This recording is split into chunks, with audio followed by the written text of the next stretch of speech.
Bueno, la Navidad es siempre una ocasión de contemplar a Dios en un niño, ¿no? Que es un misterio impresionante. San José María, en una de las homilías, decía que todas las palabras, todas las acciones de Jesucristo, de su humanidad, nos dan a conocer el modo de ser de Dios. Entonces, mirando al niño Jesús, metiéndonos en la escena, estamos viendo a Dios, y no solo viendo a Dios, sino viendo el modo de ser de Dios. ¿Y cuál es el modo de ser de Dios que descubrimos en Belén y en la cruz y en todo momento? Que Dios es amor, y es lo que dice San Juan en una de sus epístolas. Dios es amor, y lo manifiesta en muchos modos, de un modo tremendo en la cruz, pero también haciéndose un niño, que es una entrega a nosotros a través de los brazos de la Virgen, de un niño inerme, que se entrega a nosotros así. Tenemos que creer en el amor de Dios por nosotros. No es una cuestión de decir, de una conclusión filosófica o una conclusión puramente de análisis de textos antiguos como son los evangelios. Es una cuestión de fe. Creer en el amor de Dios por nosotros también es un modo de enfocar la Navidad como tiene que ser, decir, fe en el amor de Dios por nosotros. Lo que dice San Juan también en una de sus epístolas, nosotros hemos conocido y creído el amor de Dios por nosotros. Hay que creer, por lo tanto hay que pedir fe. Y mirando al niño en el Belén, lo que tenemos que pedirle fe. Aumentanos la fe para verte como Dios que eres realmente, y como amor de Dios por nosotros.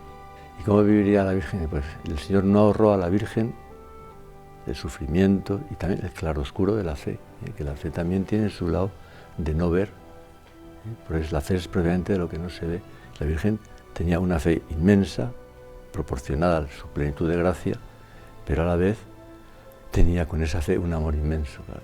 Como miraba al Señor, pues con una fe y un amor inmenso. Y así es lo que tenemos que intentar hacer con la ayuda suya también, acudiendo a su intercesión. La quieren hacer en la pobreza, en el desamparo, acompañado, pues sí, ciertamente del cariño inmenso de la Virgen y de San José, pero también de unos pobres animales. Es decir, y luego de unos pobres pastores.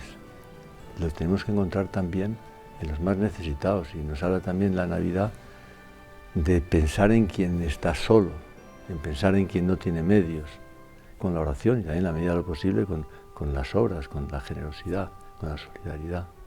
Yo diría que a las familias que cuiden mucho precisamente el aire de familia, el ambiente de familia en Navidad, porque no solo es algo que es agradable, sino que es algo también muy estar en sintonía con este manifestarse de Dios a través de la humanidad de Cristo. Porque la familia es donde las personas crecen, donde las personas se educan, donde las personas maduran y donde son acogidas, queridas, y donde también tienen la primera y fundamental ocasión y ambiente para ese elemento esencial de la madurez, que es el darse a los demás. La paz, el mundo está tan necesitado de paz, todos lo vemos día a día. También San José María solía decir que no habrá paz, no puede haber paz en la sociedad, en el mundo, si no hay paz en los corazones. ¿Y dónde está la paz? También San Pablo dice que Él es nuestra paz, Cristo es nuestra paz, Él es nuestra paz. Por tanto, la paz que debemos procurar con nuestras obras y con nuestra oración es buscar a Cristo y transmitirlo a los demás. También el nacimiento es que se da al Señor de nuestras manos también para que lo llevemos a todas partes. Muchas felicidades por esta Navidad para todos los que me escucháis, y deseando que no sea solo pues, una fiesta, sí, ciertamente lo debe ser, alegre, pero sobre todo que sea una fiesta de encontrar al Señor en el nacimiento, desde luego, pero también en la vida ordinaria que Él nos espera siempre.